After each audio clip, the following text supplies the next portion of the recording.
Welcome to EconTalk, part of the Library of Economics and Liberty. I'm your host, Russ Roberts of Stanford University's Hoover Institution. Our website is econtalk.org, where you can subscribe, comment on this podcast, and find links and other information related to today's conversation. You'll also find our archives, where you can listen to every episode we've ever done going back to 2006. Our email address is mail@econtalk.org. We'd love to hear from you. Today is March 6th, 2018, and my guest is Michael Munger of Duke University. This is his 34th appearance on EconTalk. He was last here in October of 2017 talking about permissionless innovation. Mike, welcome back. It's a pleasure to be on EconTalk. Our topic for today is traffic, or more accurately, perhaps, traffic congestion, prompted by a recent article you wrote for Learn Liberty's website that we'll link to.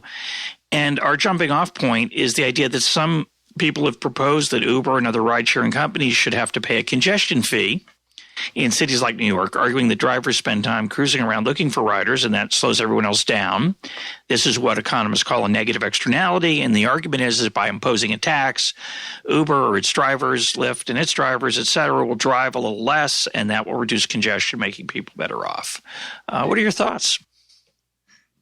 It's such an interesting problem because, as you have often said, the phenomenon of traffic in the first place is interesting. Traffic is an emergent property of the desire of many people all to use the road at the same time to get to a place as fast as possible. And the result is we all end up going really slowly and hating each other. So, people really get angry in traffic. Yes, they do. So traffic is the collective and unintended but perfectly understandable phenomenon that we're all trying to use the road at the same time. The question is there a way to allocate this scarce good more efficiently? And one of the things that's interesting about the problem of congestion is that economists always think that there's an efficient solution to the problem. And their idea of efficiency is that we use the price mechanism to allocate it so that the last person to get on is basically indifferent between using the road and not using the road. And if you raise the price, it means that the people who don't value it very much, they'll wait, they'll do something else, they'll take mass transit. And the people who really, really need it are able to purchase what they want, which is a relatively fast trip. So this notion was first introduced, the notion of using a price to solve the problem of traffic was first introduced, as far as I know, by William Vickery in a study that he did for the city of New York in 1952. And then he published a series of papers on it in 1968, later won the Nobel Prize. The notion that many economists take about congestion is that it's a problem of matching. How can we make sure that the people who want this the most are able to use it? And when I was thinking about this morning, it struck me that there's a problem of exchange, and there's a very deep point that you made on a previous EconTalk that I cite in the little paper in Learn Liberty that you said that you would put up. And in it, it's that using price is not exactly the same thing as creating a market. And the effect of taxing congestion. The problem with economists is that we often have this, it's almost a set of steps that we use automatically. If there's an externality, we should tax it. And if we have the right tax, the amount of the externality will be efficient and the problem is solved. You actually made an objection that it took me a long time to understand. I now think that I do understand it. And remarkably, I think you were right. Oh, my gosh. It's rare. Go ahead. Before you do, can I, although I want to dwell on that last point as long as possible, and I hate to interrupt you when you're in such an eloquent and profound, really, set of insights about my insights. Just because I said you were right, I understand. Yeah, enough about me. Let's talk about why you think I'm right. No, I want to back up just a titch and remind listeners that the word efficiency, when used by economists, is not the same as its use in everyday English language. In everyday English language, it means sort of, I would say, effective or at lowest cost. There's a piece of that in the economics definition, but when economists say efficient, what they usually have in mind is the idea that the pie of economic well-being or benefit above and beyond cost, so what we would call net benefit, that net benefit could be bigger if we put a congestion tax on. That's what we mean by efficient, typically, that the net gain across all people in the country or even in the world grows. And your point about, I think I have only have two thoughts on congestion, one of which you've made, which is that prices do not a market make. Markets have prices, but imposing prices don't necessarily recreate what a market does. It can, in theory, but doing that from the top down as an economics engineer is a little bit tricky. My second point is more about the distributional impact of that. But I want to actually go back to something you said earlier, which was you said there's a problem. There's too much use of the road, and the price then will limit the number of people on the road. Another way to look at the problem is that the road is unowned. It's effectively a commons. It's owned by all of us. So, of course, as you point out in the article, it is rationed. It is rationed by a price. It's just not a money price provided by a seller. It's a group of sellers. It's the time price. So when it's not rush hour, it's these points, conversation is not relevant, or when there's not traffic. But when we're talking about traffic, which will be our presumption throughout most of this conversation, the fundamental problem is that the driver getting on the road doesn't take into account the fact that the other drivers will be slowed down. And as a result, too many people then enter the road. And as a result, there's a potential gain from reducing the number of people on the road. And my point, which is in many ways grows out of a point you've made many times about the challenge of choosing in groups, my point is that it's not so easy to fix that problem. You may think it is, but it's not so easy. It isn't. And as I said, thinking about it, I want to emphasize both of the 2 points that you just made. One is the information problem, and the other is the distribution problem. So it may seem a little bit tedious to take a sort of deep dive into the philosophy of voluntary exchange, but it's something that I'm really interested in. So if you'll indulge me for a minute or two. Take your time. Well, for a truly voluntary exchange, one of the reasons that economists are so interested in truly voluntary exchanges, it means that both parties to the exchange, if it's not coerced, are made better off by the exchange, which means that the voluntary part of it also has ethical consequences. So philosophers think of that as being an erogatory obligation, which means that in the normal course of things, it behooves me to behave that way. And in commercial activity, it means that an erogatory obligation means I am not obliged to harm myself. Now, a supererogatory obligation is charity or the Good Samaritan. So you see that I'm drowning. There's a life ring right beside you with a rope. You have a good, strong arm. It would be pretty bad of you not to throw it. But you're not obliged to get into the water to try to save me. So you're not obliged to harm yourself. So, although it would be nice if I sacrificed my time and put myself at risk. It's a different thing where we would say that person is behaving in a way that's very praiseworthy because the potential of sacrifice, I've given up something to try to help someone else.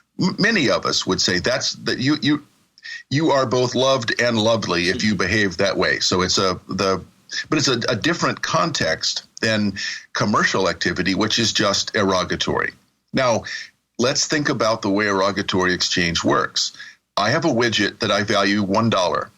You value that same widget at $5. Who should own the widget? Well, you could argue that you should own the widget. And the nice thing about markets is it provides us with two pieces of two parts of a process. One is the price tells us that you value it more because you'll pay $5 and I'll take $1. The other thing is the distributional consequences are solved because you and I can negotiate a mutually beneficial exchange of, let's say, $2.50. You pay $2.50, you're better off because you'd pay up to $5. I get $2.50 and I'm better off because I would take anything over $1. That means that there's an actual exchange. The world is a better place because the widget moved to a higher valued use. Now, the question is, can a central planner comes in and notices this and says, well, I can match that. All I need to do is make sure that resources are moved to higher valued uses. Problem is that the central planner lacks both parts of the process that we just talked about. Doesn't have price, has to make a guess about how much I value it and how much you value it. And since what is being taken from me and given to you is not compensated, the distributional consequences are potentially a problem. So when it comes to congestion pricing, the person that the value of my time is not very high. I could sit home. I could wait. Suppose I'm going to go to the store, or I'm thinking of going to the park. If the road is pretty busy, I might wait, but I don't mind waiting in traffic. The value of my time is not very high. So I go ahead and I get out there on the road. Problem is that contributes to congestion. The estimates of the amount of congestion that an additional car causes are between 3 and 10 times the amount of the cost that other cars impose on me. So there's a complicated process that uses simulations, but at a high congestion time, adding another car seems to impose higher costs on others than are those that are fully borne by the marginal car. I don't mind, though, because the opportunity cost of my time is very low, and so I go ahead and get out there. You have to go to a doctor's appointment, or you have to go to give a lecture where you're going to create a lot of value and get paid quite a bit of money. You would love be willing. Your optimism. I said value too. I understand. Well, keep going. Where I'm going to create a lot of value. There's 1,000 people there waiting for you, Russ. Oh. And they're looking at their watch and they're saying, Russ isn't here. And their breath is bated. I don't know what that means, but I'm sure they're sitting there with bated breath. It's because of traffic. They all think it's that darn traffic. You would happily pay for some people to wait, and there are people who, if you could pay them, would be willing to wait, but there's no way to affect that transaction. The mistake is to think that we can somehow approximate that with a congestion price. We don't actually know that the people who are going to pay this are the ones who have the highest opportunity cost value of time. The reason is, and this is kind of complicated, but that's the reason I went through all the other stuff. The reason is the last car to get on the road is the one that pays the congestion tax. But the marginal user is the one who happens to value the time least. Now, that person may already be on the road. Time out. I don't think that's right. I apologize for interrupting, but I don't want to go down doesn't seem right to me, or maybe I misunderstood you. A congestion tax is imposed on all drivers at a particular time, not a dynamic one. A dynamic congestion price is only imposed once the congestion is bad. Right. Oh, sorry. Sure. So at 5 p.m., let's make it simple. Starting at 5 p.m., all cars pay a $1 a mile premium, and we're going to avoid the toll collecting problem, which we can now through technology. Right? Yep. We can all have Easy Pass, a fairly cheap, minimally cheap, minimal expense way to figure out who's on the road when. We're going to ignore the privacy issues that raises. And we're going to say that we can monitor when people are on the road and for how long. So in my city, Washington, D.C., we have such a system on certain roads at certain times. It's not all roads. But let's assume and it could change every day. It could be literally dynamically dynamic. But I want to just assume that everybody knows that starting at 5 o'clock, there's a surcharge of $1 a mile. That would be different from my example. Road. So that's not what I was talking about. Yeah, I don't get your example. I've never heard anyone propose your example. What's your example? My example is actual dynamic pricing. So let's go all the way to dynamic pricing. So there's a bunch of people on the road already, and many of them have a low opportunity cost of time.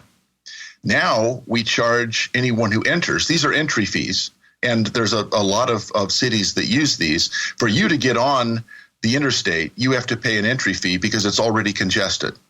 But you may be a high-valued user. All the cars that are already on there are low-valued users. That's what's causing the congestion. So the point that I'm making is actually quite a simple one. The question is, at what margin can we charge this? There's no efficient way to charge the low opportunity cost people if you have a dynamic pricing model, which people take to be the gold standard of congestion pricing. Now, what you said is we'll do it every day at 5 o'clock. Most economists would say that's second best, but it may solve the problem.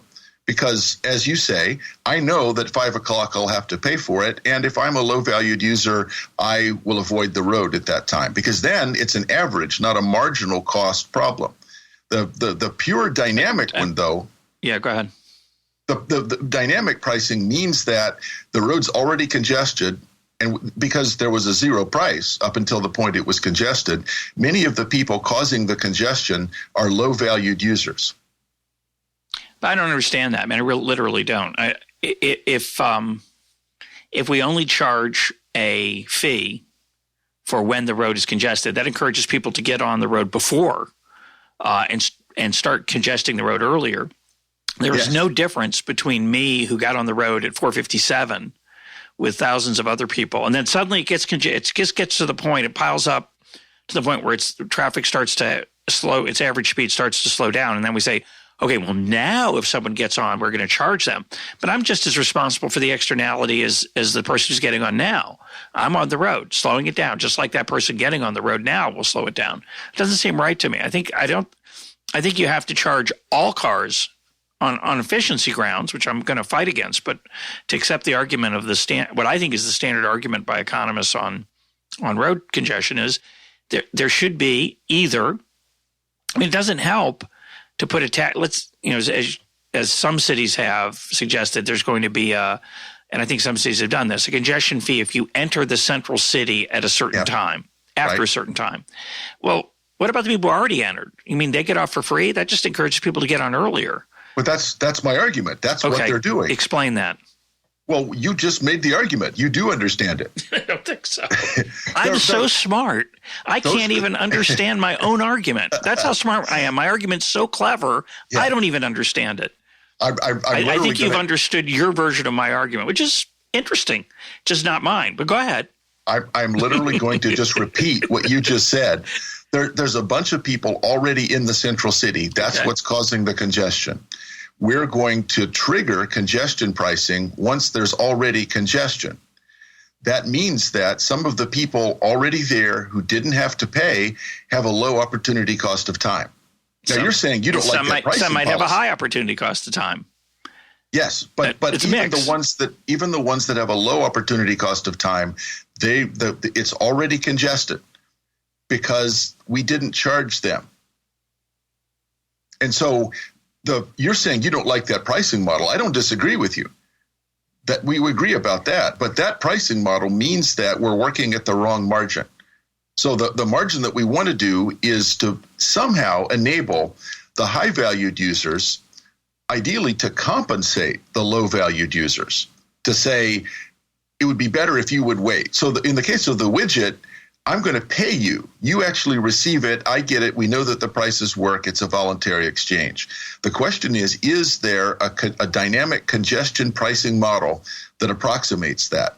Yeah, and it's just not – the one you gave certainly doesn't, because now I think I understand your point. You're saying that if I charge a fee after the point at which the roads are congested, there are a lot of people on the highway already people who aren't on the highway would be thrilled to pay to leave, but and take their spot. Yep. Let's make this clear. Let's say that past 10,000 cars on this particular road, it starts to get congested. So as soon as it hits 10,000 and starts to climb above it, they put the congestion fee on. Some of the 10,000 that are already there are going to be people that would be happy to be bribed to leave, let someone else be one of the lucky 10,000, and as a result of this congestion fee, that's not going to work. That congestion fee will not satisfy that requirement. Yes. That, to me, is not the problem. It's interesting. It's fascinating that's what you learned from earlier conversation. Well, no, that's actually what I thought about this morning. And it turns out that's a problem that many people in this field worry about, is that there's a kind of market failure because the people who want to buy less congestion can't pay those who will be willing to sell less congestion. Yeah, but that's, sorry. And it's all masked behind the fact that it's apparently a pretty reasonable thing to have a congestion tax based on the roads congested. Anybody else who shows up now has to pay an additional entry fee. That just turns out to be a really bad idea. Oh, that's for sure. So let's change it. Let's pick, instead of everyone else who shows up after this time, let's say everyone who's on the road at this time. Yes. And that solves the problem on the surface. Yes. I still think it's wrong. Yeah. I'm going to argue why it's wrong, but that's clearly a better tax than just everybody who gets it before the time before the congestion starts is somehow absolved from having to pay the tax, because that just encourages them to get there a little earlier. So let's let the record show you went from saying I'm completely incorrect to obviously right. Fair enough. And that it's obviously right in a way that's boring, but I wanted to start with baby steps. There are cities that use this. Yeah, okay. That's clearly wrong. Yeah. Is there a better model? Time out. I wouldn't say it's clearly wrong. To me, it's clearly not efficient in the sense that it does not guarantee that the highest valued people use the road. It doesn't even accomplish its own object. Because its own objective is to try to match up. It's working at the wrong margin. So now we should go to more interesting pricing models. I agree. I'm sorry I belabored that. It's all right. It's interesting. Go ahead. Well, so then let's suppose we have a better pricing model, and in it we will either one way to do it is to start charging every day for higher prices when normally congestion hits. And that means that the people have a low opportunity cost of their time, knowing that will put off trips, they'll take mass transit, they'll do something else, and the people with a high opportunity cost of time will still pay it. And there's some hybrid versions of that. There's HOV lanes. Yeah. So you can have just one lane on the highway. Now, their HOV usually, since it stands for high occupancy vehicle, you have to pay on a different margin. You have to get other people to ride with you. But we can also have, it would be simple enough just to charge a higher price for one lane. Yep. So you could have a pricing model, and in Santiago de Chile, the Costanera Norte is a private road effectively that goes through the downtown. They charge pretty high prices all the time. There's alternative roads, but the Costanera Norte almost always there's very little congestion, and so if you just pay extra, you can buy a lack of congestion. You can buy a faster trip. And I want to just, it's important to mention, you keep saying low and high values of time. Of course, it's the net value of the trip relative to the time that people are taking into account. So it's not just that the people with the highest value of time are the ones in the toll lane or who would go when the congestion tax is set. It's the people whose net value, the value of the trip itself minus their opportunity cost of time, what they would be doing with their time otherwise, who go, right? It's not just allocating according to the value of their time. Yes. The interesting thing about that is that one of the reasons that because this is the money value of my time. And one of the problems is that our mythical planner who came in and thought, okay, I can use a tax system in effect to approximate the good results of voluntary exchange, is that the sort of utilitarian consequences of this will be positive, because it's as if I bought this, I who value this a lot, bought it from someone who valued it much less in money terms. So that was the reason I was talking about the opportunity cost of time, is that there's a sort of mythology that in effect there's a kind of transaction that's taking place, but there's not. This is something that's only taking place inside the mind of the planner, who's using a kind of utilitarianism. That is, the people who have low opportunity cost of time, it's okay that they sit home. And that really was the heart of your objection in the podcast a few years ago, the Winston podcast a few years ago. You can't know that because there's a couple of deadweight losses. One deadweight loss is the deadweight loss that a high Explain what deadweight loss is. Well, deadweight loss is a loss that is just dissipated. It's not a transfer. So if I have to pay you something, I lose, but you gain. If I just sit in traffic or I wait in line, then the value of my time is just burned off into the atmosphere. So I could be producing something, I could be making something for society, I could be enjoying maybe going for a walk in a park, but some value is foregone. If I sit for an hour in traffic, I burn up an hour of my time and no one receives the benefit. And so you go ahead. Economists call that a deadweight loss. And for listeners who might have the following thought, and this is really important, you might think, well, you're not going to waste your time in traffic. You're going to be listening to EconTalk. And what that means, though, is that the amount of traffic if everyone can listen to EconTalk, or unimaginably, but it does happen, other podcasts, or listen to a book on tape, or listen to some other podcast, then the time cost of travel goes down. Yeah. And therefore, more people will be willing to get on the road because it's not as unpleasant, which means it has to be a long enough trip to make it, even with EconTalk, somewhat unpleasant. That's what congestion does. Congestion rations access via the fact that you burned time. And you say, well, you won't waste it. You'll shave in the car and you'll put on your makeup and you'll listen to EconTalk or books on tape. That just means that more and more people are going to get on the road because otherwise the road's underpriced through time. It's not being allocated. People will find it. I didn't say that very well. If it's pleasant to travel, that just means more people get on the road. And at times of congestion, when more and more people would like to get on the road than there is space available, the opportunity to do things that make the time go by actually just means that you're going to be on the road longer. Yeah, because the disutility, the how much I dislike being on the road is reduced. Knowing that I'm going to be on the road, I'll plan for that. And there certainly are a lot of things that cars are more comfortable. The control that we have of the air inside that is better. It really is true that longer commuting times, we're likely to come up with ways to make that less painful, which reduces, it's true, the deadweight loss. But the point that you made— No, it doesn't. It doesn't reduce the deadweight loss. That's my point.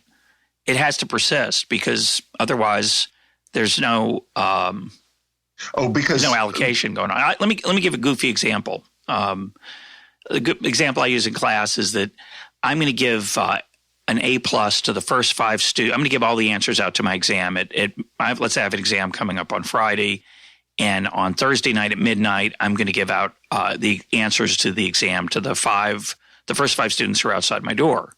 And this is a stupid example. It's immoral. Forget all that for a moment. But the idea is that there's some group of students in the class who are worried they're going to get a bad grade, who don't have time to study. There's a lot of motivations, and they're going to show up at midnight to get those answers and get a guaranteed A+. That's the goal. So if I do that, and let's say there's 500 students in my class. If I do that, how many people are going to wait in line? And the answer is 5, because the 6th person realizes they can't get anything. There's only room for 5 people. That's the deal. That's my offer. So what happens? Well, you have to get there early enough to be one of the first 5. So let's say, when would that be? Well, the first year, who knows how it'll be. But let's say after a while, it becomes known that if you get there by 2 o'clock on Thursday, even though the gig's not given out till midnight, you'll be one of the first 5, and that turns out to be the general pattern. And then after a while, I feel bad. After a few years, I say, it's terrible. These kids have to sit outside the room for 10 hours with nothing to do. It's just cruel. I'm going to put out some really nice armchairs, and they'll give them a massage while they're sitting there, and they'll be really comfortable. I'll put a drink holder in, and I'll show movies. So that way they won't waste their time for 10 hours while they're sitting there. And if I do that, they'll just get there earlier. It won't have any effect on the deadweight loss. They'll just get there early enough now to be one of the first 5 when it's relatively pleasant, which is before 2 o'clock. Now I might have to get there the night before or 2 nights before to be one of the first 5. So I don't think that affects the deadweight loss. Well, you're right, but you just skipped over the intervening step. Knowing I was trying to do it in 2 steps, knowing I'm going to have to wait in traffic, I'm going to get a more comfortable car, I'm going to have a phone that's full of EconTalk, and yes, it's probably true, other podcasts as well. But so the result of that is that I'm then willing to wait even longer in traffic. I'm less concerned about traffic, and it ought to be at the same margin. The deadweight loss ought to be the same. It's just that the cost to me per minute of being in traffic is reduced by my anticipation of this. But overall, yes, the deadweight loss will be the same. It just takes 2 steps to get there. Good. What I think we're ignoring, what I think that some of this, the consideration, which is what you had picked up in the earlier podcast, if someone wants to go to the store, wants to go to the park, needs to get to work, but the congestion pricing prevents them from doing that, that's a deadweight loss too, because those are trips that are not taken. That is, I don't go to the store, I stay at home. I sit at home instead of doing the things that I want to do because now the price has gone up. I'm not compensated for the fact that something useful is being taken from me. So you can say it's a low-valued user, or maybe it's just a poor person who can't afford to pay the price. In a market, that works out to be the same thing. They don't objectively, in terms of utility, have a low opportunity cost of time. They just can't afford to pay the congestion tax. The result is that deadweight losses are imposed on them. And the hard thing is to balance the deadweight losses of sitting in traffic compared to trips not taken, lives not lived, because some people can't afford to pay the congestion tax. That doesn't mean it's a terrible idea, but it's not the same as a market. So in a way, the point you were making was quite simple, and it just never occurred to me before, and I wanted to give you credit for it. I have no idea what you're talking about. So interesting. I don't know if anyone's still listening to us, Mike. I'm always happy to talk to you, even if we were just on the phone chit-chatting. And I don't know if we've lost all of our listeners, but or whether there's others who have just raced to their phones to hear this because it's so interesting. I'm hoping it's the latter, but I'm fascinated by the fact that that is not at all what I meant. And this is a different point than we got tangentially discussing earlier. I'm going to try to make what I consider my point, and then we're going to see how it interacts with your point. Actually, this morning when I was preparing for this, I said I fully expect an Annie Hall moment where I say, well, this is what was for Russ Roberts meant. And Woody Allen pulls out Marshall McLuhan and says, no, here's what he really meant. You're an idiot. At least it's not the point where my payas are growing at the dinner table. But it's just a Yiddish reference for those of you keeping track at home. But so here's the way I think about this. And I love the idea of the exchange part of this. And I wrote a piece a long time ago about this. We're going to come full circle to all the Mungerisms of past EconTalk episodes. You and I have spent, I think, at least 2 episodes talking about price gouging. And my point about price gouging is that one of my points is that when prices rise, the example I give is that I was going to build a porch in my house in St. Louis, and my architect, the guy who built up the plan, said it's going to cost whatever he said. I think I wanted to spend something like, say, $10,000. And then the bids all came in at like 30. And I was kind of annoyed that the architect, I felt he had taken advantage of me. He had encouraged me to hire him to drop some plans for a project that I had said I would do if it was in the 10,000-ish range. But now he was off by a factor of 3.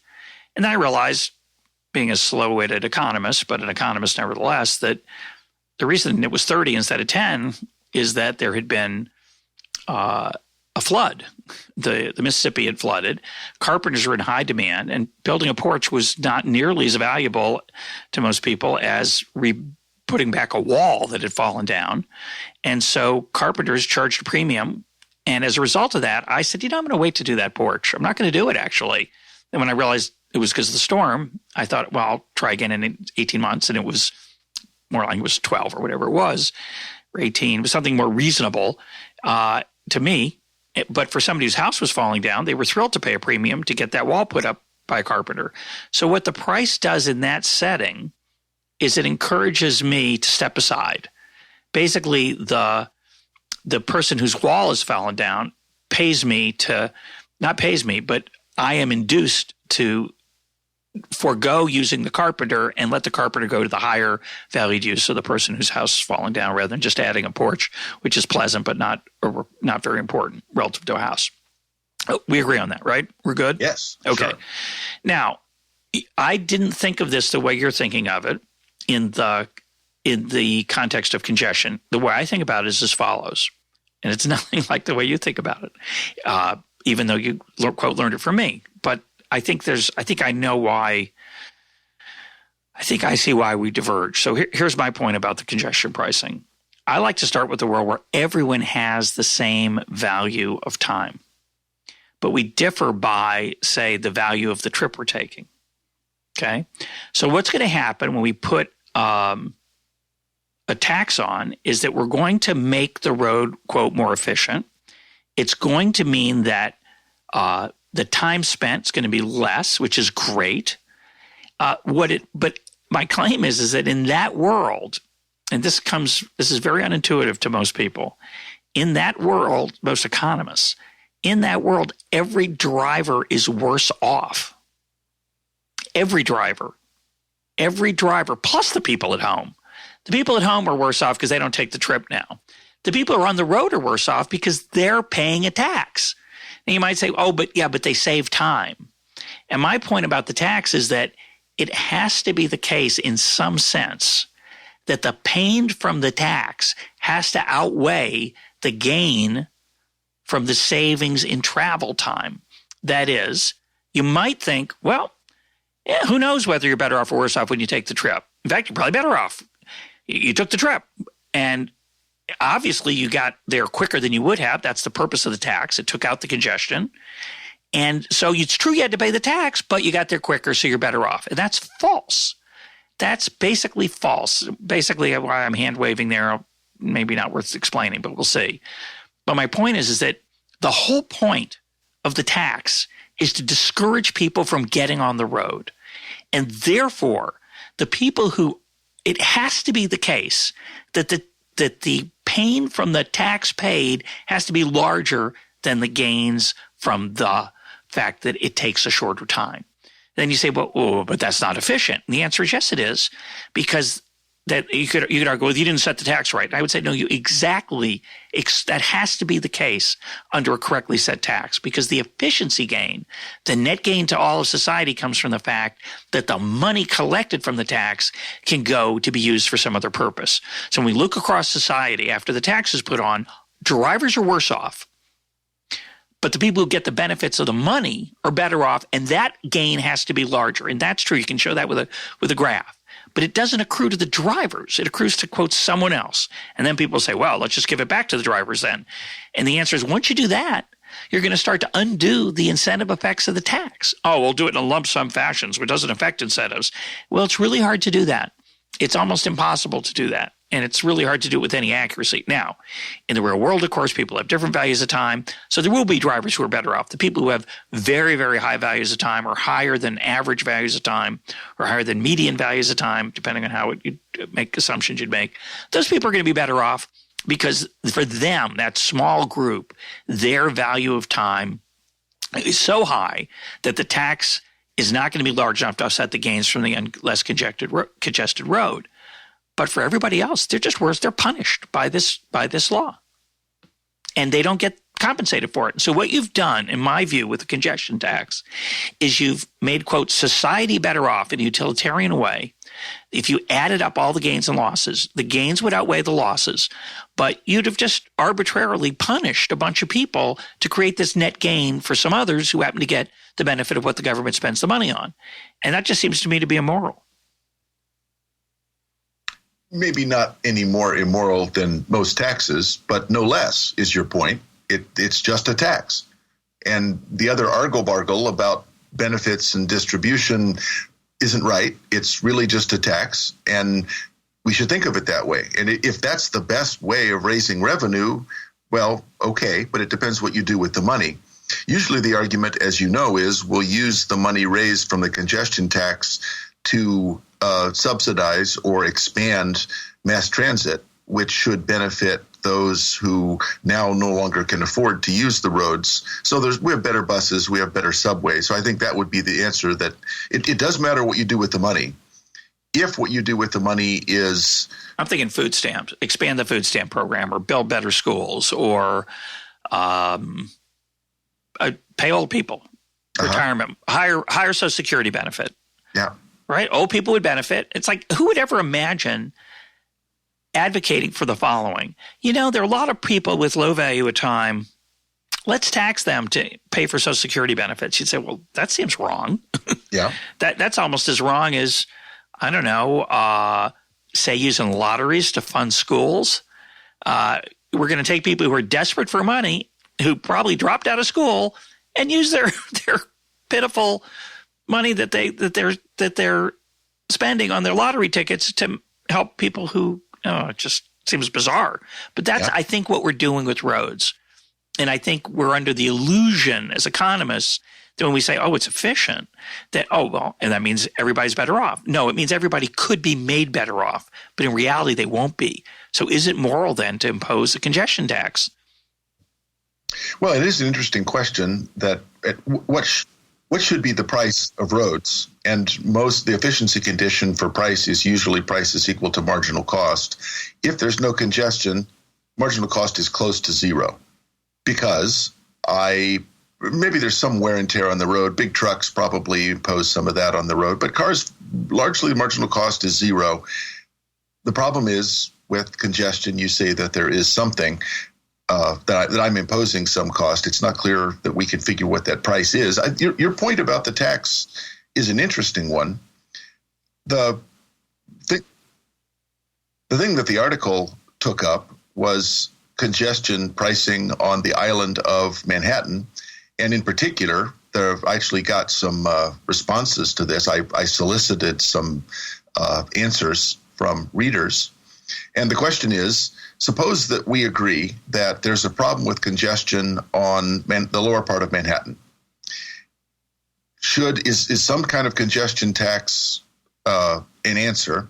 And what, of course, some people in Manhattan say, particularly taxi drivers, the yellow taxi drivers, what they want to do is impose a congestion tax on Uber and other ride-sharing services. They say at the margin, what's causing this is all these ride-sharing cars. And when you look, there's 60,000 Uber drivers that sometimes drive in Manhattan, and there's probably between 15 and 25,000 most days. And that's compared to 13,500 or so yellow taxis. So let's go to a third pricing model. We've talked about two, one just the marginal drivers, one have a congestion tax generally. Should we tax some groups who at the margin have less of a right to use the roads? Is there some, because what the taxi drivers are claiming is that the ride sharing services have less of a right than the taxi drivers, and they ought to have to pay a tax to offset that. Yeah, my first thought, of course, is that I don't think traffic in New York started in 2009 or whenever ride sharing started. It has it? I don't know. Yeah, it has gotten worse. So measurably, it's an empirical question, right? Yeah, right. But empirically, it has gotten worse. Now, one of the big problems is double parking. So even a little bit of double parking at rush hour is a big problem. And a lot of the ride sharing, because if I drive around constantly, I'm using up gas. There's no place to park. And so it is true that the big problem that you have is there's a delivery truck at 4:30 on one of the big avenues, or an Uber car is double parked or parked in a way that slows down traffic. Presumably, you could just enforce the parking laws better and prevent double parking. But what the taxi companies want to do is impose a differential congestion tax. And what that made me think about was the sort of history of the taxi industry. And I don't know how deep you want to go into that, but the taxi industry in New York has a very interesting history. And the fact that they use these medallions was because I think most of the listeners probably know, in order to drive a taxi in Lower Manhattan, that is one of the yellow taxis, not one of the green borough taxis, but a yellow taxi, you have to have a medallion. And the medallions, the price for a while was up over $700,000 for one medallion. They were established in 1937 because there were so many taxi cabs and so many people were trying to drive so many hours a day during the Depression that, partly for congestion reasons, but partly to make sure that the taxis could make, they would say, a decent living, they restricted the number of taxis that could drive legally. So this is the legacy of a time from during the Depression when prices were quite low. The result was that the number of, I think the number of medallions was 16,000. The medallions were not even valuable enough to pay the $10 annual fee to renew them. So about 3,000 people just let their medallions lapse. Now we're down to about 13,000. They had a couple of auctions where the value was pretty high. But now the medallions are extremely valuable, and the price of a taxi in New York is not that high. The density of use, if you compare it to other cities, taxi rates in New York City are not unreasonably high. Why not just use the medallion system? Why allow Uber at all is the question that the taxi drivers would ask. You're saying that we have a problem with congestion. We paid for our medallions. Isn't the solution just to outlaw anything that doesn't have the medallion? Isn't that the solution? Forget this congestion tax. What we need instead is this third model of better regulation. I mean, there's no reason to think that 13,600 is the right number of medallions to have in the city. It's, as you would be the first to point out, it's the result of a political process, not an economist trying to figure out what the right number is. Obviously, the taxi cab drivers like it this way. It's easier for them to find rides, and they are able to fill those rides at the prices that the taxi commission sets, which, as you say, they're not unreasonable, but I think Uber is cheaper. Uber must be cheaper net. The time spent waiting, the inconvenience of giving directions, the inconvenience of paying, or otherwise people wouldn't use Uber so much. So they really do use Uber a lot. And I raised the question about the empirical question of whether traffic's gotten worse, because it's there are two thoughts I have, which I hadn't thought of before. One is it's possible fewer people are driving around in their own cars because they don't have to have them anymore. They're using Uber. They aren't parking them on the street. There might be more parking available in general because people don't use cars as much because they can trust Uber and it's relatively cheap. So you think that would the access to ride sharing would reduce the number of cars at least owned in New York. Doesn't necessarily reduce the number of miles because now with the lower price you might drive more. It's complicated, of course. The second point is I wonder if Uber has an incentive, and Lyft and others, to take account of congestion when they set their prices. Because surge pricing, we think of surge pricing as demand's higher and it's raining or it's rush hour or it's after a concert's gotten out in some particular part of town. And so there's surge pricing because there aren't enough people willing to drive relative to the increased demand. And Uber then raises the price that drivers can get and charge. They get a share of that. So that helps ration the shortage. But it could be the case that wouldn't they not want to slow down their own drivers? Which I mean, obviously they don't have a monopoly. They don't own the roads. So they don't have a full incentive to internalize that externality. But you think it might have some. There are a lot of mysteries in Uber's algorithm for deciding price, and I don't think it's proprietary. No one's announced what it is. Perhaps, they like a taxi. If you sit in traffic for a long time without moving, you're also charged for that. So that is part of the algorithm on Uber, but that means that I'm more likely as a passenger, as we've said before, to try to find some other way of riding, including walking if necessary or taking the subway. So if the surface roads are really, really congested, I may try to take something else. It's interesting that the origin of taxis in New York I actually had wondered why it was that the taxi industry had developed the way that it did. And you may know this story, but in 1907, apparently, a man took a taxi in which he was disgusted with the price. So apparently it was about 3/4 of a mile. He took a taxi 3/4 of a mile and was charged $5. Now, I tried to investigate how expensive $5 really was, and it turns out that a full meal at Delmonico's, one of the most expensive restaurants in New York, would have been about $2.50. So it's the equivalent of $125. He was charged $125 in 2018 dollars for a hansom cab, and he decided that he would start a taxi company. Almost immediately, he started having labor troubles. So the regulation of taxis in New York has a long and contentious history. The taxi drivers, I actually wonder if it's something like, in terms of industry structure, if it's something like monopolistic competition. And so that actually raises the question you just did about Uber and its pricing model. Uber isn't a monopoly, but they do have a monolithic pricing model. They should be able to solve this. Have a large impact on the and it's dynamic. They can update it. They can update their pricing. So monopolistic competition, what happens is you get entry where I don't serve much, but locationally I can serve the people that are around me. And monopolistic competition is something that was made up first by Joan Robinson at Cambridge University.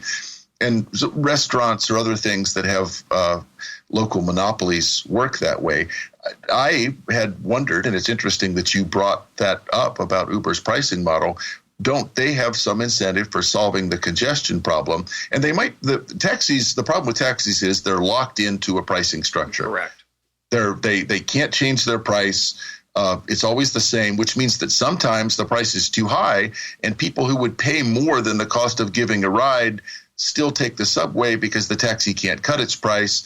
And sometimes during a rainy night or after the plays let out or a sports event, a lot of people would pay more, but they can't do that. So taxis can't adjust dynamically.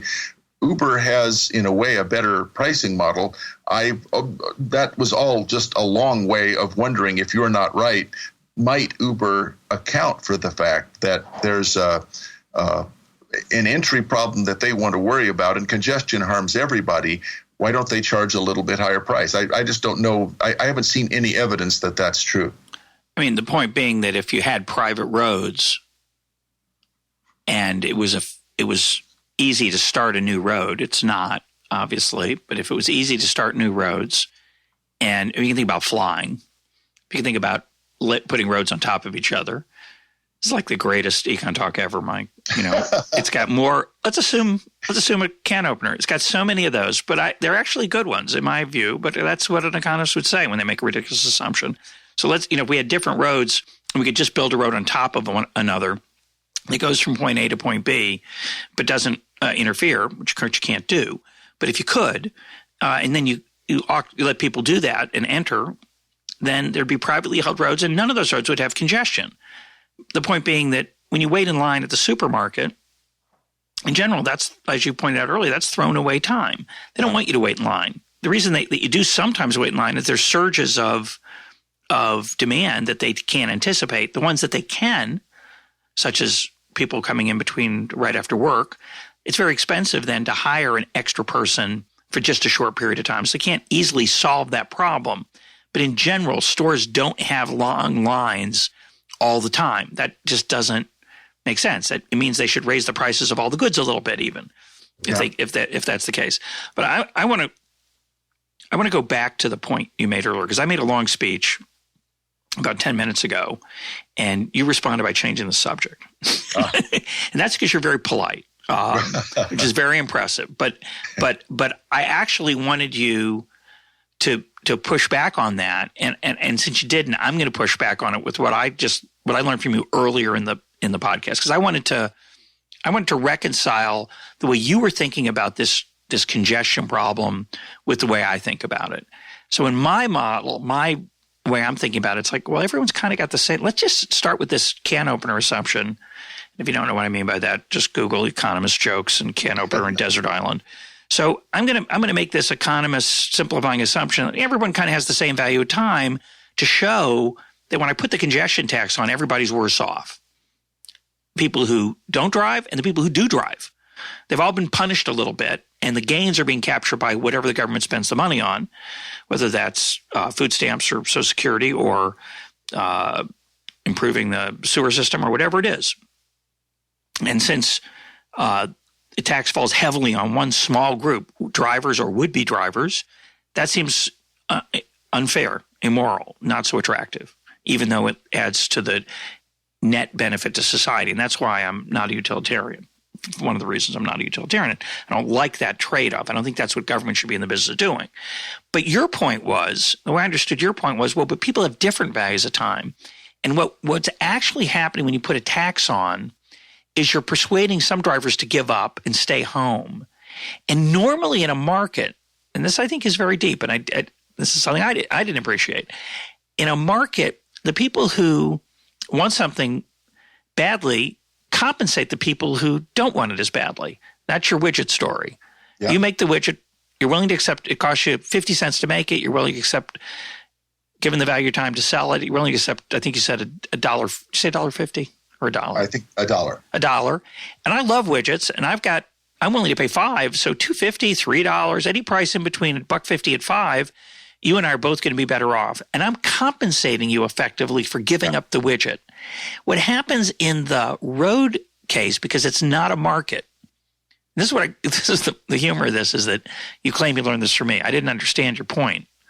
And this is what I think, this is where I'm learning what you learned about from what I said that you learned from me that I learned, which is that when you put the tax on, nobody's being compensated. Yeah. Not the people who stay home, but not the people who drive either. So let's say I'm the high value of travel, meaning it's really important for me to take the trip, and I have a high value of time. So even though there's a congestion fee, I get on the road. I don't compensate anyone who chose not to go on the road. I think that's your point. Yeah. And that's very deep. I'm also adding the point, the reason I was reacting so strongly in my monologue a few minutes ago is that, yeah, but I'm not getting compensated either. Yeah. I'm getting punished too. But there will be people who are not punished, who are better off, who have high value of travel and very high value of time. And the tax induces other people to get off the road so that they can enjoy that road with their high value of time and not be punished by a lot of congestion. And what you're saying is that that's not the way it usually works with an exchange. Is that right? Absolutely. And it's the fact that that the people who advocate for this use a sort of exchange-based language. We want to make it efficient. And as it is, what we want to do is deter the people who have a low opportunity cost of time so that the people with a high opportunity cost of time can use money to buy their way out of the deadweight loss of having to wait in line, in traffic. And it's not an exchange. Just as you said, the people who have, because of the high price of the congestion tax, if they don't drive, they're staying home. And that should be a deadweight loss that we account for also. They're not being compensated. In the exchange metaphor that we started out with the widget, and again, this is what you just said, that means that, yeah, I don't have the widget anymore, and that makes me sad. But I'm only sad $1. But I'm happy $2.50. So I'd like to have the $2.50 and the widget, but I'm pretty happy to give you the widget and have the $2.50 in payment. That's not what's happening with the congestion tax. It's just a net loss to me. I'm not being compensated. And I think that not taking trips, not going to the park, the things that people who, because of the tax, now it's not worth it for them to undertake the trip, should at least be counted. Now, usually we count that in terms of ability to pay. And so I guess I'm making sort of a point that many of our friends on the left would often make. What we're really doing is not valuing we're not rationing by value of time. What we're doing is rationing by the ability to pay. And so rich people are going to be the only ones who use these roads at a time when there's a congestion tax. And that's the objection, that if you look at the cities that use congestion tax, so Singapore, London, Milan, Stockholm. That's the objection that everyone makes is, well, only wealthy people are using this road. That might be okay if they were compensating the people that were being kept off, but they're not. But my point, which is a variant of this, is that there will be some poor people on the road who really want to use the road at that time because they have to get to work. So they use the road. And they benefit from that, actually. Well, they don't. My point is that they might not because they have to pay the tax.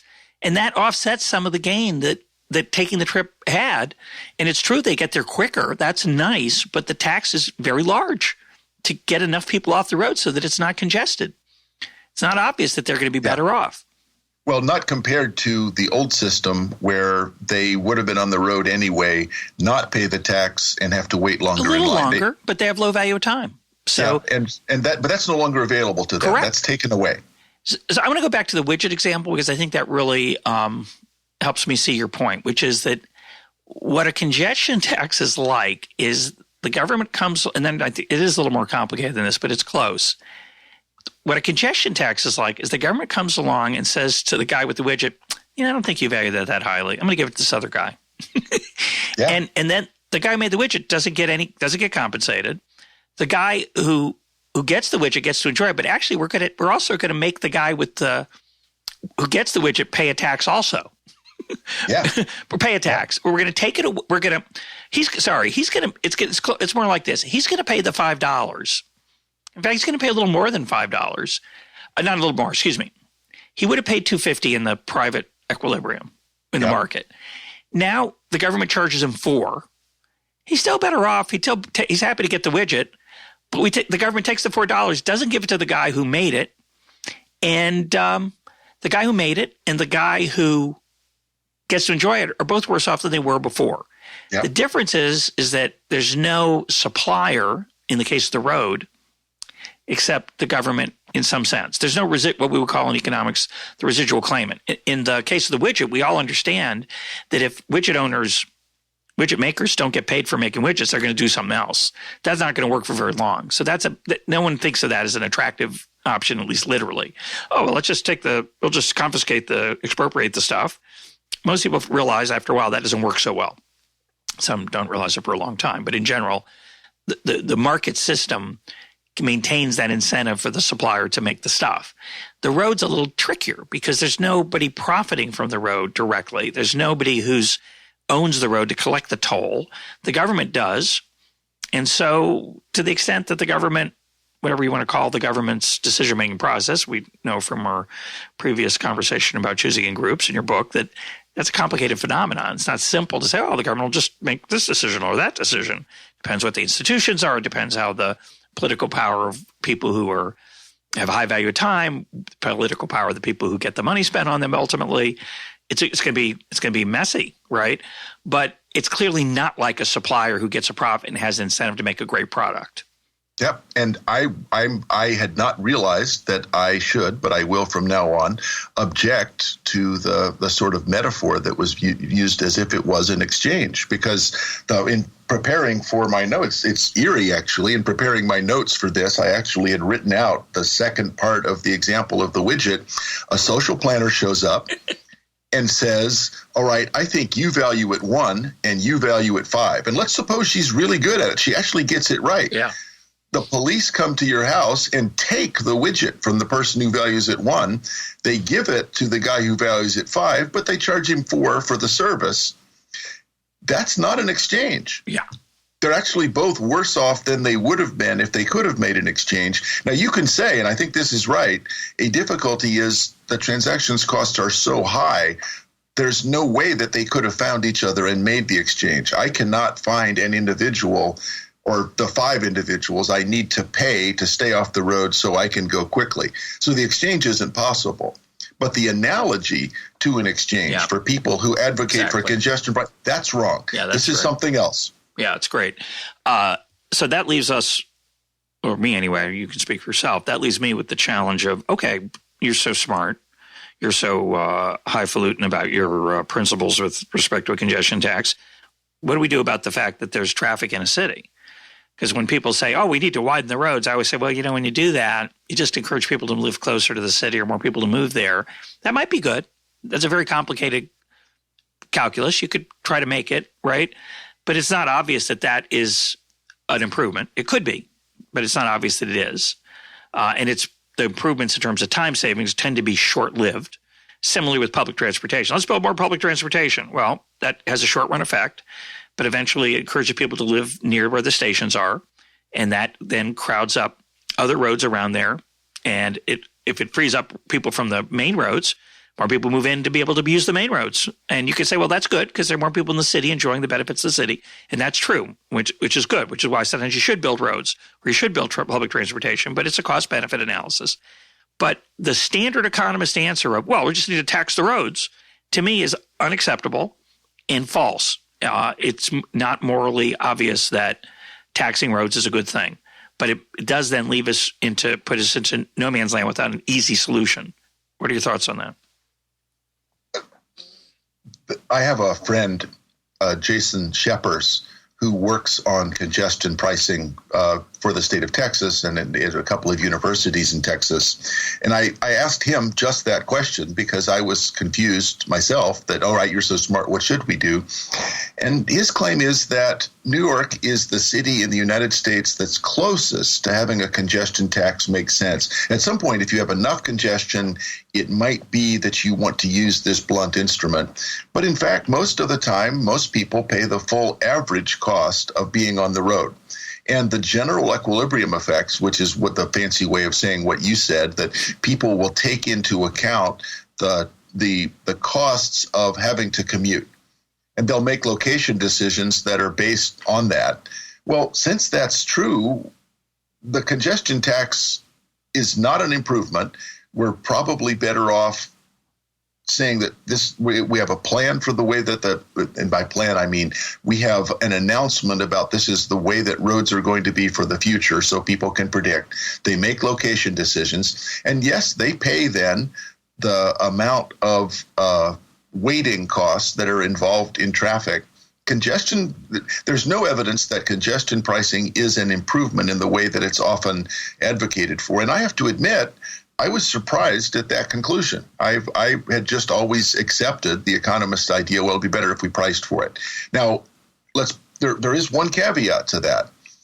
If it were possible to have private roads, and I think this is an interesting question. It's too big to raise at the very end of our podcast, but why are roads public goods in the first place? Public goods have the two properties that they're non-rival in consumption, and non-excludable in provision. That is, it's expensive for me to charge you to use it. And if you use some of it, there's no reduction in the amount available for someone else. Neither one of those things is true for roads anymore. So might private roads sort of unexpectedly be an alternative? So instead of public roads with congestion pricing, private roads, and like you said, we'll just build another, on top of Fifth Avenue, we'll build another road that's 50 feet up, and okay, we're making stuff up. But private roads might be a solution, and a number of places have done that. The Toronto sold off one of its central arteries to a private company.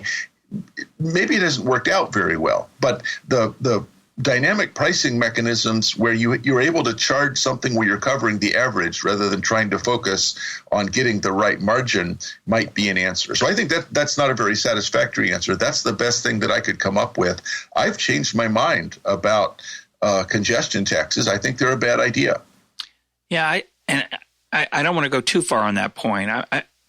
I would say they're not a good idea based on the standard arguments that people usually make. Quote, they're efficient or there's a negative externality. Again, I think the reason the intuition breaks down for the economists in the audience is that usually a negative externality is me imposing costs on everyone else and not taking into account. The driving is everybody's imposing the costs on each other. And it's not the same. It just doesn't go through the way it normally would. When I tell economists that congestion tax makes drivers worse off, they always laugh, oh, you didn't do it right. Because we always are in a case where I impose an externality on someone, pollution say, well, then the people who are breathing the air are better off. Yeah, they are. It's not the same kind of – it doesn't work that way. It's not the same. It's not analogous. I think that's That's one point to make. But coming back to your point about private roads, I think you ultimately get into the same challenge there because of the existence of transaction costs. And I'll say what I mean by that. If we took the Beltway, which is the 495 that goes around the city of Washington, which is horribly congested numerous times during the day, sometimes on a Sunday afternoon at 3 o'clock even, but certainly with great regularity at rush hour on weekdays. We said we're going to sell this to a private person, a private entity, and we're going to let them put a toll on it. Well, they would put a toll on it for sure because it's cost effective because of technology. So to get on the road, you'd have to have the box or the Easy Pass or whatever it was, and then they'd charge, and they'd be able to extract money from all of us who've made our decisions already about where we live and to get around, and they would make a lot of money off of it. And they would presumably they would set the fee. I think this is true. We'd have to think about this more, but I think it's a standard result.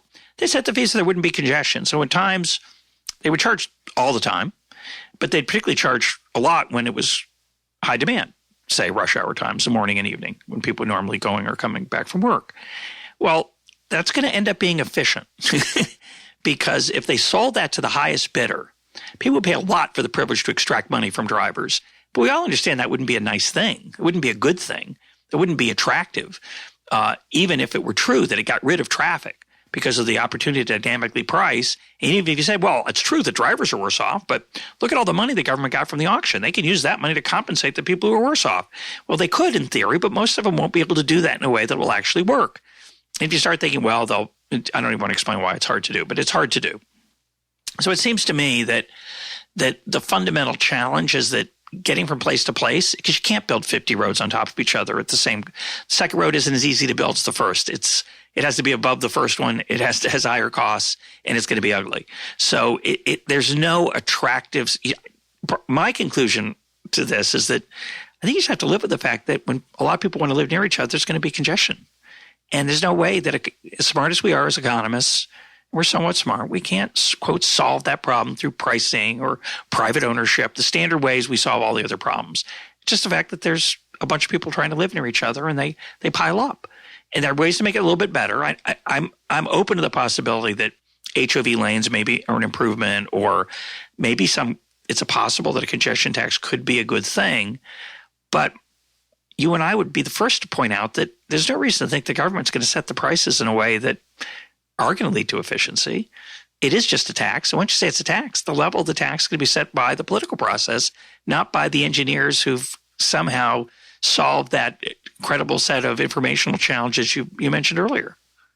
I'm afraid there's no way around that. And so, I raise private roads partly tongue in cheek because one of the tests I always propose to people is, well, they have some idea about this is a way that markets are failing and I could do it better. All right, why don't you do it? You should start one yourself. There's a tremendous profit opportunity. As far as I know, there are no examples of major cities where a private company has come in and said, we are going to pay all the cost. We're going to borrow the money.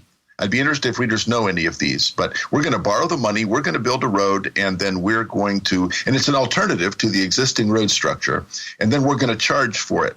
So I don't think that private roads in the usual sense are actually viable. So while I changed my mind about congestion tax, it might still be the best solution that we have from a bunch of imperfect ones, recognizing all of the difficulties that we've brought up. But you might very well persuade me that a congestion tax that works in a way that we haven't yet specified might be the best thing that we could do.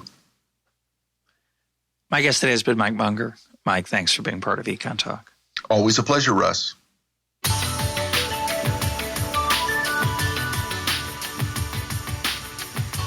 This is EconTalk, part of the Library of Economics and Liberty. For more EconTalk, go to econtalk.org, where you can also comment on today's podcast and find links and readings related to today's conversation.